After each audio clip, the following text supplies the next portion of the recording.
حال کیا پوچھ دی کہ کیا پوچھتے ہو کہ یہ دماغ کو چکر دینے والی بات ہے۔ صفحہ نمبر 221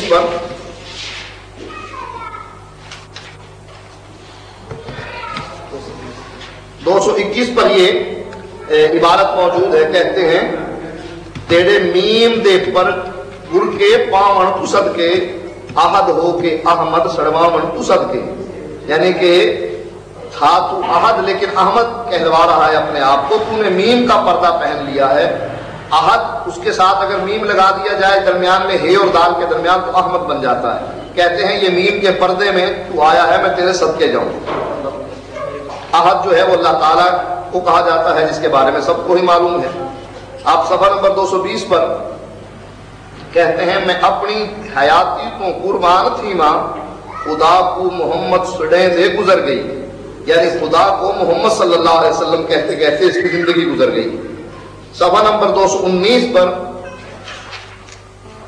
لکھتے ہیں محمد پکیندے گزر گئی، احد نال احمد ملیندے گزر گئی۔ تو یہ تمام خرافات جو اس کتاب میں موجود تھیں، جو ہم نے آپ کے سامنے بیان کی ہیں، اس کے صفحہ نمبر خدا کو ڈٹھو سے محمد اولے محمد کو دکھیندے گزر گئی۔ صفحہ نمبر 187 پر یہی عبارت ایک اور موجود ہے، کہتے ہیں احد نال احمد رلا کیوں نہ دیکھا، حبیب خدا کو خدا کیوں نہ دیکھا، یعنی احد اور احمد کو ملا لوں میں ساتھ ایک دوسرے کو، اور حبیب خدا جو نبی ہیں ان کو خدا کیوں نہ بنا لوں۔ صفحہ نمبر 179 پر کہتے ہیں محمد کی صورت خدا کیوں نہ دیکھا، خدا دیکھنے مصطفیٰ کیوں نہ دیکھا۔ تو یہ تمام چیزیں اس بات پر دلالت کر رہی ہیں کہ ان کے نزدیک پیر بھی اللہ ہے اور محمد صلی اللہ علیہ وسلم بھی اللہ ہے۔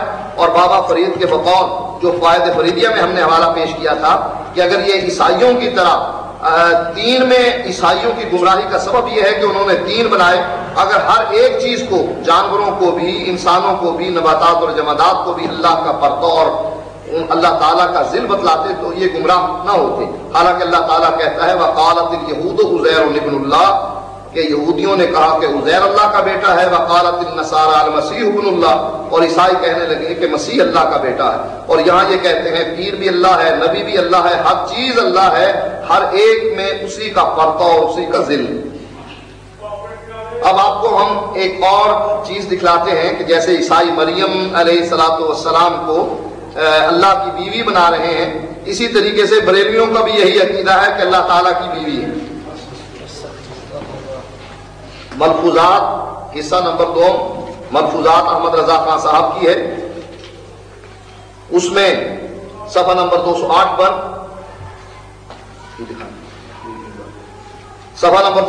پر یہ عبارت موجود ہے، عرض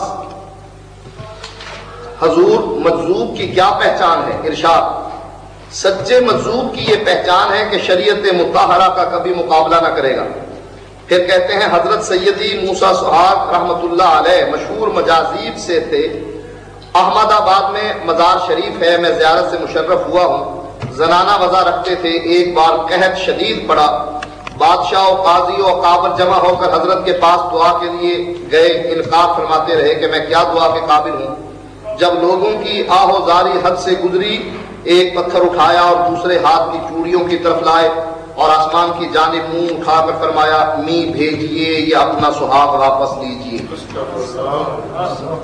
یہ کہنا تھا کہ گھٹائیں پہاڑ کی طرح امڈی اور جل تھل بھر دیے۔ ایک دن نماز جمعے کا وقت بازار میں جا رہے تھے، ادھر سے قاضی شہر کے جامع مسجد کو جاتے تھے، آئے، انہیں دیکھ کر امر بالمعروف کیا اور کہا یہ وضع مردوں کو حرام ہے، مردانہ لباس پہنیے اور نماز کو چلیے۔ اس پر انکار و مقابلہ نہ کیا، چوڑیاں اور زیور اور زنانہ لباس اتار مسجد کو ہو لیے۔ خطبہ سنا، جب نماز قائم ہوئی اور امام نے تکبیر تحریمہ کہی، اللہ اکبر سنتے ہی ان کی حالت بدلی، فرمایا اللہ اکبر، میرا خامد حی لا یموت ہے، وہ کبھی نہ مرے گا، اور یہ مجھے بیوہ کیے دیتے ہیں۔ اب حی لا یموت جو کبھی نہیں مرتا وہ اللہ تعالیٰ کی صفت ہے، وتوکل علی الحی الذی لا یموت، اللہ قرآن میں کہتا ہے اس ذات پر بھروسہ کرو کہ جس کو موت نہیں آئے گی۔ کہتے ہیں کہ میرا خامد حی لا یموت ہے، وہ کبھی نہ مرے گا، اور یہ مجھے بیوہ کیے دیتے ہیں۔ اتنا کہنا تھا کہ سر سے پاؤں تک وہی سرخ لباس تھا اور وہی چوڑیاں۔ اندھی تقلید کے طور پر ان کے مزار کے بعض مجاوروں کو دیکھا کہ اب تک بالیاں کڑے جوشن پہنتے ہیں، یہ گمراہی ہے۔ صوفی صاحب تحقیق اور ان کا مقلد زندیق۔ اب یہاں بھی انہوں نے رحمت اللہ علیہ لکھا موسیٰ صحاب کو، جس کا معنی یہ تھا کہ واقعی وہ بزرگ تھے اور شریعت مطہرہ کا کبھی بھی انہوں نے مقابلہ نہیں کیا، سچے مجذوب تھے۔ دوسری جگہ لکھتے ہیں کہ صوفی صاحب تحقیق یعنی موسیٰ صحاب نے واقعی تحقیق کی اور اللہ کی بیوی بن گئی، لیکن جو ان کے مزار پر مقلد ہیں، جو بالیاں اور کڑے پہنتے ہیں، وہ زندیق ہیں۔ اب قرآن مجید کی آیت ملاحظہ فرمائیے، اللہ فرماتا ہے انا یکون لہ ولد ولم تکن لہ صاحبہ وخلق کل شیء، کہ اس کے لیے اولاد کیسے ہو سکتی ہے جبکہ ان کی کوئی بیوی نہیں۔ تو اللہ کہتا ہے میری بیوی نہیں، اور یہ موسیٰ صاحب کو اللہ کی بیوی بنا رہے ہیں۔ یہ ہے ان کا دین اور ایمان۔ مجازیب کے بارے میں سن لیجیے، مجازیب بھی کسی سلسلے میں ہوتے ہیں، ارشاد ہاں وہ خود سلسلے میں ہوتے ہیں، ان کا کوئی سلسلہ نہیں، ان سے آگے پھر نہیں چلتا۔ اب آئیے ان بعض عبارات کی طرف جس میں ان لوگوں نے اللہ تعالیٰ کو دمبے کو بھی اللہ بنا دیا۔ آئیے صفحہ نمبر 74 ہے، فوائد فریدیہ بابا غلام فرید کی، لکھتے ہیں صفحہ نمبر 74 پر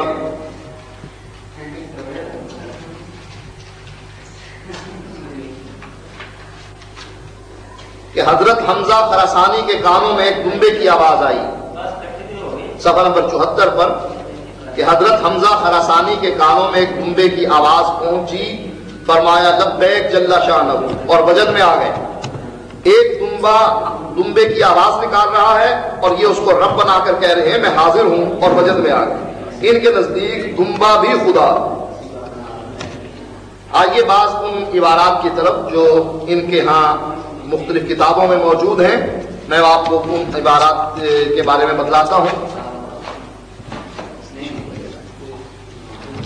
یہ حج فقیر بر آستانہ پیر صفحہ نمبر 45 ہے۔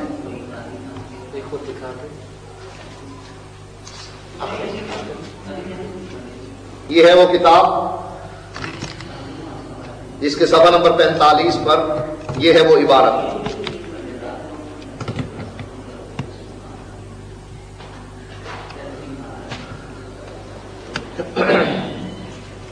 کہتے ہیں ظاہر دے وچ مرشد ہادی، باطن دے وچ اللہ، نازک مکھڑا پیر فریدا، سانو دسدا وجہ اللہ۔ اس بدبخت کا جو چہرہ ہے اس کو کہتے ہیں کہ یہ اللہ کا چہرہ ہے۔ پیر فرید کے چہرے کو اللہ کا چہرہ بنایا جاتا ہے۔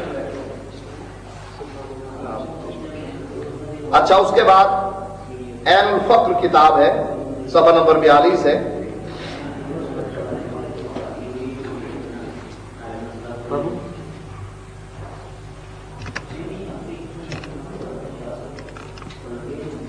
عین الفقر صفحہ نمبر 42 پر نبی اکرم صلی اللہ علیہ وآلہ وسلم کے بارے میں یہ بہتان باندھا جاتا ہے کہ اللہ کے نبی نے فرمایا قال علیہ السلام اذا تم الفقر فهو اللہ، جب فقر تمام ہوتا ہے وہی اللہ ہے۔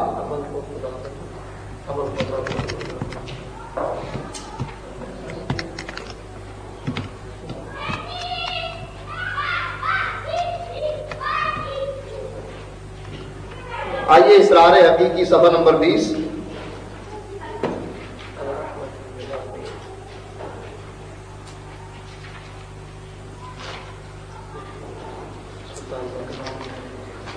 سلطان باہو کی کتاب ہے، اردو ترجمہ مکتوب حضرت سلطان الہند رحمۃ اللہ علیہ، جن کے بارے میں یہ الفاظ جو ہم پڑھ رہے ہیں، یہ الفاظ چونکہ لکھے ہوئے ہیں لہذا نقل کفر نہ باشد، اس لیے ہم پڑھ رہے ہیں کہ ان صوفیوں کو انہوں نے رحمت اللہ علیہ لکھا ہے جو اپنے آپ کو اللہ کہہ رہے ہیں۔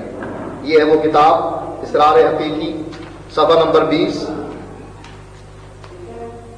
یہ ہے وہ عبارت جس میں وہ کہتے ہیں انا احمد بلا میم، میم نکال دو احمد میں سے تو یہ احد بن جائے گا، کہتا میں وہی ہوں۔ یہ نبی اکرم صلی اللہ علیہ وسلم پر جھوٹ بولا ہے اس آدمی نے۔ بہشتی دروازہ صفحہ نمبر 30۔ 32